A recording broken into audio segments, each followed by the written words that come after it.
You think you've tried mindfulness. You've done the breathing exercises, the body scans, and maybe even sat in silence for 10 minutes with an app guiding your every inhalation. But what if I told you that true mindfulness, the kind that rewires your brain, dissolves anxiety at its root and awakens a deeper awareness, isn't what you've been practicing? Because most people aren't being mindful, they're performing mindfulness. And there's a difference, one that determines whether your practice will actually change your life or just become another task on your to-do list. Let's go beyond the basics. I want to show you mindfulness techniques that most people have never heard of, approaches rooted in ancient wisdom, cutting-edge neuroscience, and everyday observation. Some of these may sound strange at first. Some may feel uncomfortable. But all of them have the power to pull you out of autopilot and back into your life. Let's start with something unusual. Micro-mindfulness. It's exactly what it sounds like. Instead of sitting for long periods, you inject brief moments of absolute awareness into everyday life, moments as short as 5 seconds. You're brushing your teeth. Feel the texture of the bristles, the coolness of the water, the pressure of your hand. You don't need a timer. You don't need calm music. You just need presence. These micro-practices train your brain to break habitual thought loops. When repeated throughout the day, they build stronger neural pathways for attention. Over time, they help reduce the default mode network, the part of your brain responsible for mind wandering and rumination. The very system that fuels anxiety. But here's where it gets deeper. Try reverse attention. It's a technique from Dzogchen meditation. Instead of focusing outward on thoughts or sensations, you gently turn awareness back onto itself. You don't ask, "What am I thinking?" You ask, "Who is aware of this thought?" The moment you ask that, there's a pause, a stillness. It's like consciousness turning around and seeing itself. That split second of non-conceptual awareness is what ancient teachers called pure presence. And it's available to you anytime, anywhere. You don't need incense. You don't need a guru. You just need the willingness to look within instead of reacting without. Now, let's talk about one of the strangest, but most effective mindfulness tools I've used. Intentional discomfort. We spend so much energy avoiding discomfort, changing the temperature, distracting ourselves with noise, numbing ourselves with stimulation. But what if you leaned in? Not in a harmful way, but in small, safe, voluntary doses. Try this. Take a cold shower, not for toughness, but for awareness. Don't resist the shock. Instead, observe it. Be with the sensation.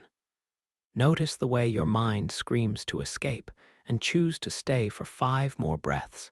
In that space, you train your nervous system to stop panicking.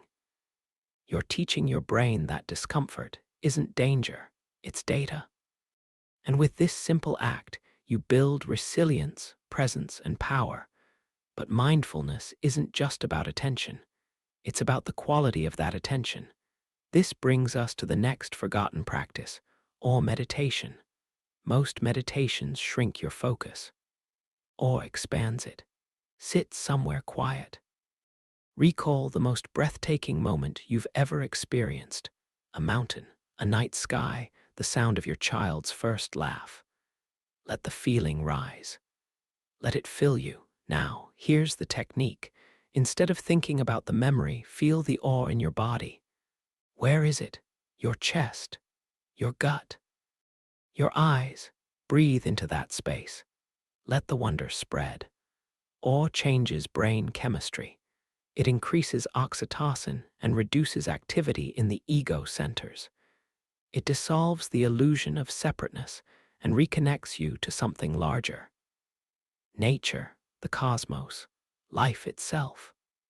Most of us are starved for transcendence, but awe reminds you, you are not just a thinking machine. You are part of something infinite. Let's go even further, into a practice that few people associate with mindfulness, but that rewires the subconscious more powerfully than almost anything else. Deep listening, not just hearing, but listening without a plan to respond, without judgment, without your mind waiting for a turn to speak. Try this with someone close to you, let them talk, and you simply receive. Notice the pull to interrupt, the urge to defend or correct. Let it pass. Stay open. This kind of presence creates a profound shift, not just in them, but in you. It trains your attention to stay with another's experience without collapsing into your own story. And the ripple effect of this, deeper relationships, greater compassion, and a quieter mind. But what if there's no one around? Then listen to the world itself. Try this. Sit outside for 5 minutes, close your eyes, and instead of focusing on your breath, focus on layers of sound. The closest sound, the farthest, the highest, the deepest. Notice the texture of silence between each one. You're not controlling anything. You're just witnessing. This exercise trains spatial awareness and brings the brain into a deeply relaxed state, similar to what monks experience in advanced meditation. But anyone can access it, even on a city street. Still with me? Because here's one of the most radical mindfulness techniques I know. And it doesn't involve sitting still at all. It's called mindful mimicry. The idea is simple. Choose a person whose presence you admire, someone who radiates calm, clarity, or compassion. Then, for a few minutes, embody them. Copy their posture, their breathing, their facial expression. Walk like them, breathe like them. At first, it may feel like acting. But here's the secret. Your nervous system doesn't know the difference. By mimicking the external signals of presence, you activate the internal state. It's like hacking your consciousness. And over time, you internalize those traits as part of your own identity. This isn't imitation. It's integration. You're borrowing a state of being until it becomes yours. And speaking of embodiment, most mindfulness practices stay locked in the mind. But true transformation happens in the body. Try this ancient, forgotten technique. Inner body scanning with emotion mapping. Start by sitting quietly. Bring attention to your body, piece by piece. Now ask yourself, where is emotion stored right now? Not what you're feeling, but where you feel it. Is there tension in the chest? Heaviness in the belly? A tight jaw? Breathe into that place. Don't name the emotion. Just feel the sensation. Let it unfold. This is how trauma is healed, not by thinking, but by sensing. Emotions are bodily events, and when you bring curious attention to them, they begin to loosen, shift, and release. This is mindfulness as medicine. And here's something almost no one talks about: mindful narration. Your inner voice is always speaking. But what if you made it conscious? Try this. For 1 hour a day, narrate your actions like a calm, neutral observer. I'm walking into the kitchen. I'm washing this cup. I'm feeling slightly tense. Speak it silently, not aloud. This sounds silly, but it works. Narration brings unconscious processes into awareness. It short-circuits automatic behavior. And over time, it rewires your identity. Because if you can observe your life without judgment, you begin to realize you are not your thoughts. You are the awareness behind them. And that changes everything. Let's take a breath here, a real one, because the techniques we've explored so far aren't tricks, they're doorways. Each one is a small key that unlocks a deeper part of your being. Not every method will resonate. But the right one can become a turning point, a way home to yourself. In part 2, we'll go even deeper into dream-based awareness, symbolic mindfulness, and one technique used by elite performers to enter flow on command. Ready to continue? But here's where things get even more intriguing. Let's talk about mindful micromovements. These are small, intentional body movements you do with full awareness. Most people overlook the incredible power of micro-adjustments, like the shift of your shoulder, the curl of a toe, or the tilt of your head. When you bring conscious awareness to these micro-movements, your nervous system tunes in and recalibrates.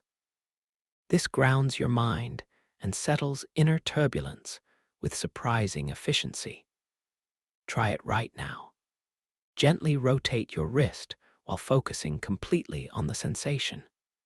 You'll feel your attention anchor back into your body. Another overlooked but profound method is reverse mindfulness.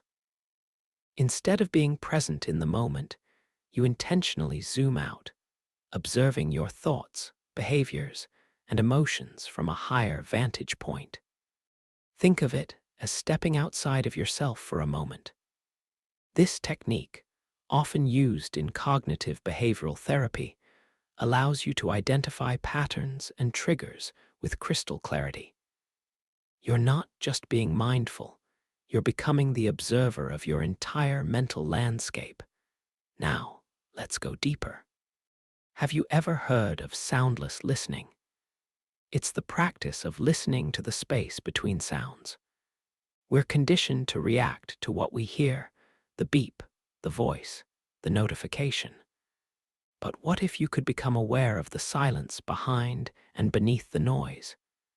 This ancient practice, found in Zen and Tibetan traditions, activates a deeper part of your consciousness. You begin to perceive not just sound, but the field in which sound arises. This calms the mind instantly and gives you a profound sense of stillness. And then there's mindful memory recall, a technique rarely talked about, but astonishingly powerful. You bring a past moment to mind, but instead of just thinking about it, you re-experience it through all your senses. What did the air smell like?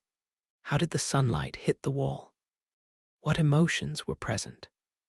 By training yourself to recall with sensory detail, you sharpen your mindfulness retroactively. And over time, this enhances your present moment awareness. It's like strengthening the muscles of your inner eye. Let's not forget about the ritual of intentional slowness. This doesn't mean just walking slowly. It means doing one everyday task, like brushing your teeth or pouring tea at half speed with absolute presence. The slowness forces your mind to confront its urge to rush. It breaks the spell of urgency. And when you resist the pull to speed up, you reclaim power over your time perception. The task becomes sacred. The moment becomes holy. Another technique that borders on the mystical is breath shadow observation. This is where you observe not just your breath, but the after effect of your breath. The subtle echo it leaves in your chest, the tingling around your nose, the warmth along your ribs. This draws your attention so deeply that your thinking mind quiets. You enter a place beyond language where presence flows like a river. This is where real transformation begins, not in the technique, but in the quiet it opens inside you. You might also explore intermittent silence. Set a timer to go off randomly during your day. Each time it rings, stop. For 30 seconds, say nothing. Think of nothing. Just exist in silence. It's astonishing how much noise lives in our heads until silence exposes it. This microdose of stillness reboots your attention system and reminds your nervous system that stillness is safe. Now, let's talk about mindful microjournaling. Not long entries, just one sentence, but with full awareness. For example, I feel a wave of sadness today, and that's okay. The power here lies in presence, not prose. You're not writing to remember. You're writing to witness. And in doing so, you give your emotions a container. You give your inner voice a home. Then comes a highly effective, but often ignored, technique called tactile anchoring. It involves carrying a small, textured object in your pocket, a smooth stone, a piece of wood, a braided string. Anytime you feel scattered, you reach into your pocket and feel the texture. You do this with full focus. The texture becomes a bridge connecting you back to now. It's a tiny ritual with massive grounding potential. One of the more radical techniques is thought tagging. This means mentally labeling every thought as it arises, planning, judging, worrying, replaying. You don't analyze the thought. You just tag it and move on. Over time, this creates a subtle detachment. You no longer are your thoughts, you observe them. And that changes everything. And if you want to deepen your awareness through movement, try mindful mirror walking. Stand in front of a mirror and take slow, conscious steps, watching yourself walk, observing your breath, your posture, your expression.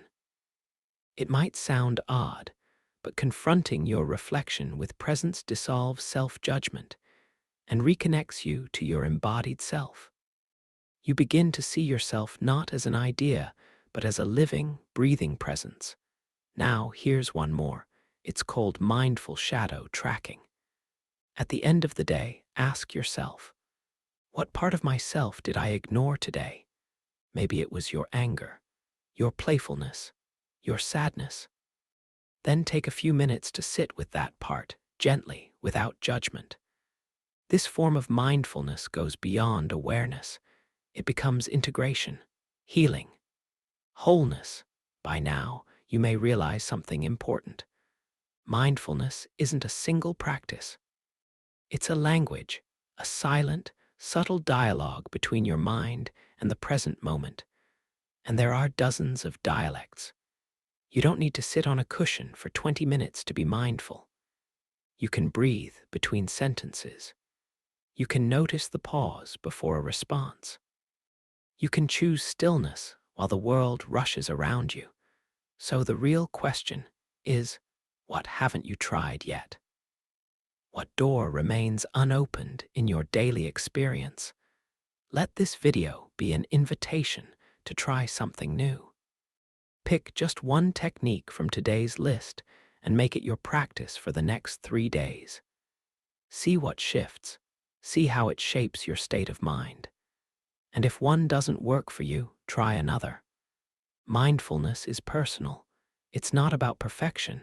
It's about presence. Now, I'd love to hear from you. Which of these lesser-known mindfulness techniques are you going to try first? Leave a comment and let's start a conversation. And if this video opened a new way of seeing for you, share it with someone who might need it. Remember to like this video and subscribe to the channel for more tools to deepen your mental clarity and emotional well-being. Your mind is your home. Keep it sacred.